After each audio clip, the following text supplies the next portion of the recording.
श्री स्वामी समर्थ. जय जय स्वामी समर्थ. माझ्या स्वामी कृपा चॅनलमध्ये सर्वांना नमस्कार.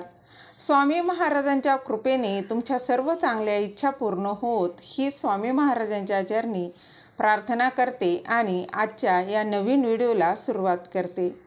आषाढ महिन्यातील शुक्ल पक्षातील एकादशी तिथीला देवशयनी एकादशी किंवा आषाढी एकादशी म्हणून ओळखलं जातं. तर यंदा 17 जुलै 2024 वार बुधवार या दिवशी आहे देवशयनी आषाढी एकादशी. याच एकादशीला काही ठिकाणी हिला पद्मनाभा एकादशी म्हणून देखील ओळखलं जातं.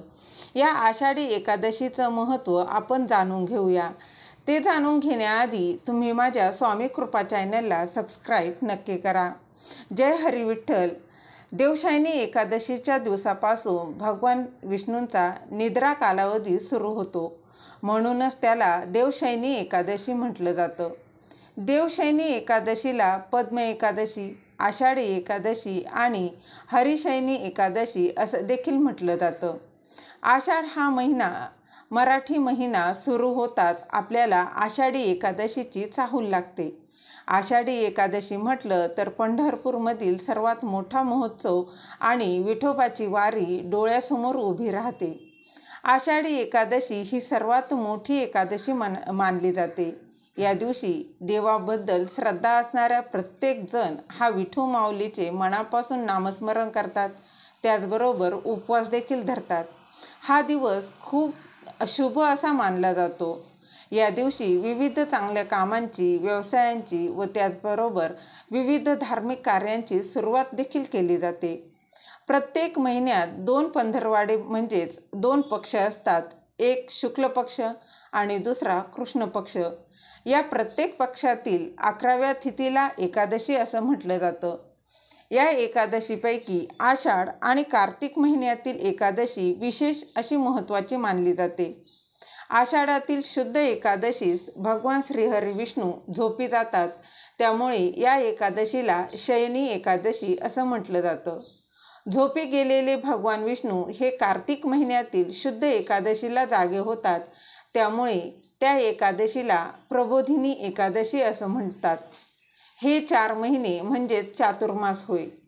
सूर्य नाही म्हणजेच देवच नाही, तो कोठेतरी विश्रांतीसाठी गेला आहे अशी कल्पना त्यावेळच्या लोकांनी केली. सूर्य वृत्रासुर नावाच्या राक्षसाचा पाठलाग करीत समुद्रातून हिंडत असतो असं मानलं जातं. या दोन्ही म्हणजेच आषाढी आणि कार्तिकी एकादशीच्या दिवशी लोक उपवास करतात, भगवान विष्णूंच्या विठ्ठलाच्या दर्शनाला जातात. एकादशीचे मोठेपण सांगणारी ही एक कथा पुराणातली आहे, ती आपण जाणून घेऊया. भक्त प्रल्हाद सर्वांना माहीत आहेत. त्यांच्या नातवाचे नाव मृदुमान्य व वृत्तीने हा प्रल्हादासारखा भक्त नव्हता. तो राक्षसी वृत्तीचा होता. त्याने घोर तपश्चर्या केली आणि भगवान शंकरांना प्रसन्न करून घेतले. भगवान शंकरांनी त्याला वर दिला, एक स्त्री सोडून तुला कुणीही मारू शकणार नाही. या वरामुळे तो उन्मत्त झाला व जुलूम करू लागला. देवांनाही त्रास देऊ लागला. त्याच्या त्रासाने भगवान ब्रह्मदेव, विष्णू आणि शंकर पण गुहेत लपून बसले.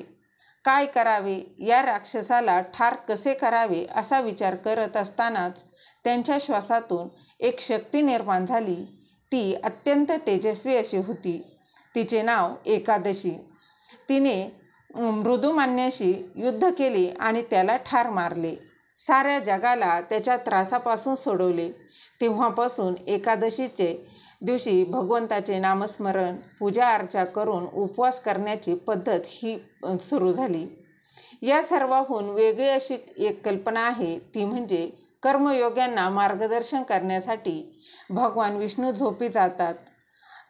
विष्णू जे 4 महिने झोपी जातात त्यांना आपल्या देशात चातुर्मास असं म्हटलं जातं.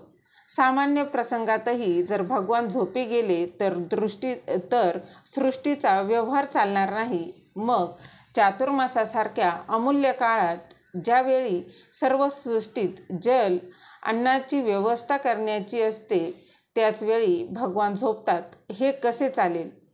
वर्षा ऋतूत सृष्टीचे सौंदर्य 16ही कलांनी फुलून उठते.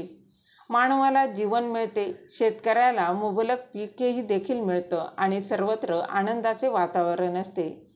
भगवंताच्या या कृपेने न्हाऊन निघालेला हा भक्त भगवंताचं गुणगान करताना थकत नाही. माझे वैभव तुझ्या कृपेचे फळ आहे असे जेव्हा मनुष्य भगवंताला सांगतो त्यावेळी प्रभू त्याला जणू उत्तर देतात की मला माहीत नाही, मी 4 महिने झोपी गेलो होतो. हे सर्व वैभव व समृद्धी तुझ्या कामाचे व परिश्रमाचे एक पुरुषार्थाचे फळ आहे.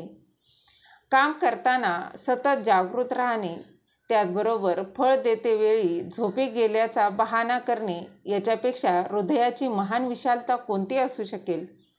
एकादशीच्या दिवशी उपवास करायचा असतो. उपवास याचा अर्थ आपण समजून घेतला पाहिजे. आपण एकादशीच्या दिवशी उपवासाचे पदार्थ भरपूर खातो. त्यावरून आपल्याकडे एक म्हण तयार झाली आहे, एकादशी अन दुप्पट खाशी. उपवास असा करायचा नसतो. उपवास म्हणजे उप म्हणजे जवळ आणि वास म्हणजे बसणे. जवळ बसणे म्हणजेच काय तर देवाजवळ बसणे, त्याचे पूजा करणे, नामस्मरण करणे. त्यामुळे मन शुद्ध होते. त्याचबरोबर उपवास असा करायचा असतो, विठ्ठलाला भगवान विष्णूंचा अवतार मानले जाते. अतिशय शांत, सावळे, सुंदर रूप फारच मोहक आहे.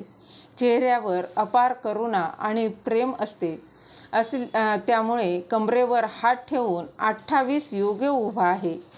त्यांच्या रूपाचे वर्णाचे अनेक संतांनी वर्णन केले आहे. आषाढी एकादशी हा पंढरपुराचा सर्वात मोठा महोत्सव आनंदाने साजरा केला जातो. श्री स्वामी समर्थ. दिलेली माहिती तुम्हाला आवडली असेल तर लाईक करा, शेअर करा, सबस्क्राईब करायला विसरू नका. कमेंटमध्ये जय हरी विठ्ठल लिहायला विसरू नका. श्री स्वामी समर्थ.